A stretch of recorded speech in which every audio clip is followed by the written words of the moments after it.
Kao što smo videli u prethodnoj priči, najvažnije je da je administracija zadovoljna i zadovoljena. To se potvrđuje pečatom. Papir bez pečata u Srbiji ne vredi ništa. To je jasno i u onom veselom klipu sindikalaca iz Niša koji se vrti YouTube-om. Ali zašto smo u eri elektronske komunikacije toliko impresionirani mastiljevim otiskom koji pripada 19. veku? To je analizirao Milan Srdić. U potpisu radnici Niša. A gde je pečat? Ovako je počelo. Radnici Niša nemaju pečat. Radnici Niša nemaju prava. A zatim su internet preplavili i mikseri. Svakome ko je ikada imao posla sa srpskom administracijom, ovo pitanje je i više nego logično i potpuno opravdano. Mi smo navikli na pečate. Mi volimo pečate. Uveli smo ga u sve državne procedure. I oni koji su držali pečat su uvek bili važni u društvu. Bez pečata na diplomi, bez pečata na računu i tako dalje. Kažemo da to nije ono što je autentično. I baš zato, prosečan Srbin je naučen da nije završio posao dok ne čuje ovaj zvuk. Zato je spreman da za malo mastila na svom papiru čeka u redovima, bori se sa glomaznom administracijom i plaća suvišne takse. Nije neophodno, pogotovo u današnje vreme. On i na zapadu polako gubi svoju vrednost. To takođe jako opterećuje. I važno je da se postigne ta autentičnost, ali pečat sam po sebi ne mora da bude ništa posebno, jer pečat se može falsifikovati. Zaštita dokumenata, odnosno oni koji primaju dokumente, od toga da li se radi o falsifikatu ili ne, sa pečatom zaista ne dobijaju nešto mnogo.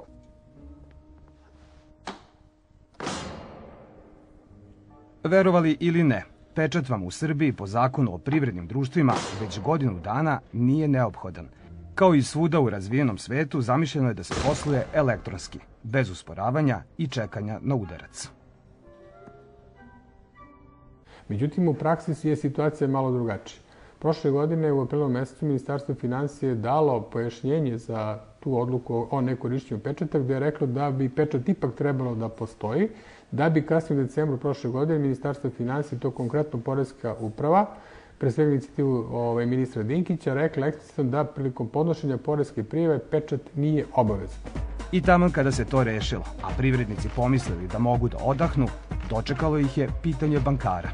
Banke koje su s jedne strane vrlo napredne u korišćenju informacijnih tehnologija, međutim, po tradiciji posla kojim se bave, vrlo su konzervativne. Narodna banka Srbije u svojoj odluci o uslovima i načinu otvaranja, vođenja i gašenja računa kod banaka eksplicitno traži da postoji pečat u tom zahtevu za otvaranje, odnosno gašenje računa. Ali taj zahtev da se pečatom overi ne proističe iz zakona, već proističe iz neke odluke Narodne banke Srbije. A odluka nije zakon.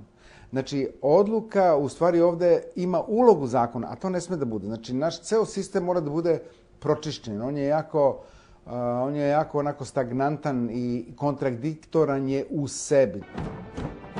Iako je zakon oslobađa, privreda će očigledno još dugo biti u zapečaćenom zagrljaju administracije. Sa druge strane, romantičan ples građana i državne uprave zakon ne dovodi u pitanje. U ovom slučaju pečat ostaje, ali ne zato što je neophodan.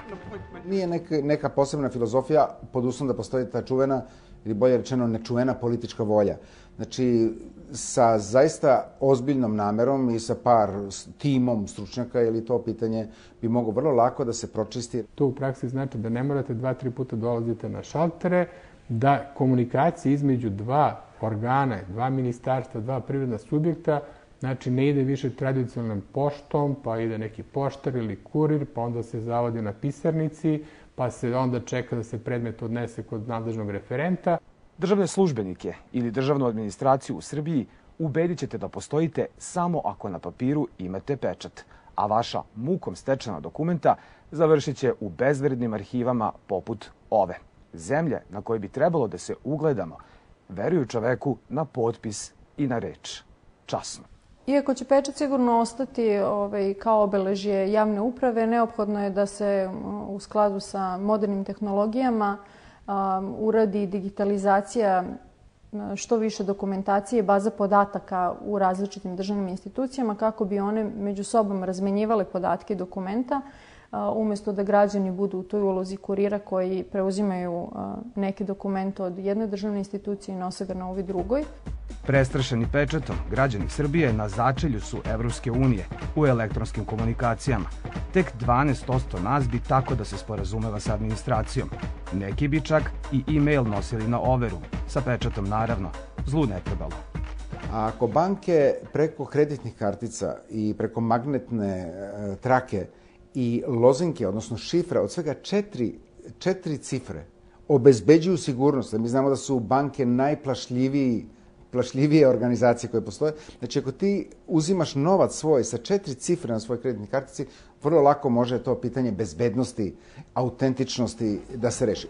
Po svemu sudeći, pečat neće tako lako nestati iz srpskog mentaliteta, čak i tamo gde zakon kaže da je suvišan. Ako se uzme u obzir da nam poslovno poverenje i etika poslednjih decenija nisu jača strana, pored čuvenog šalterskog nedostaje vam jedan papir. Svako još uvek ima puno pravo da vas pita: A gde je pečat?